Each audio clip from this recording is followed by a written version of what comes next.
Let me close with this last note in the world domination arena. You know, countries have been trying to dominate the world forever, right? There's no news there, right? A company that's trying to dominate the world is called an empire. The world's been full of them from the beginning of time, and I doubt we're ever going to get rid of empires. There's always people trying to take over everything and trying to dominate the world. That's kind of how it's happened. But now we seem to have companies that are at least as big, if not bigger, than countries. And more importantly than the size, right? You know, it says here Amazon is bigger than Kenya. Well, that doesn't sound too impressive. What happens when Google is bigger than the United States? Google's doing more money than the United States, right? At what point do people start saying, well, Google's more important than the United States?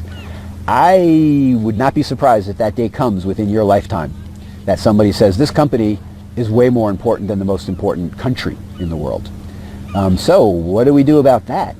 Here's the big issue that I want to raise, is that countries, at least countries that are run not autocratically, and you know, arguably a lot of countries, maybe even Kenya's pretty democratic, but countries are run autocratically where somebody just decides and it's tough luck on the people. But usually those people overthrow the country. If that happens, eventually they do. How about companies? Companies kind of get all the benefit, but they don't have any responsibility. And this is what's core to this issue of, for example, should Google own all the books of the world? Should we trust Google to be the world's repository? Should we trust Wikipedia to be the world's encyclopedia? Who the heck is Wikipedia?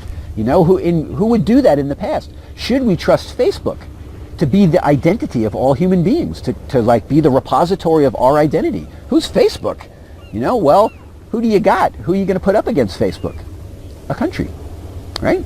That's who's there now. That's who we would normally have trusted to be our repository, right? Countries own libraries. They're public libraries. They're owned by countries.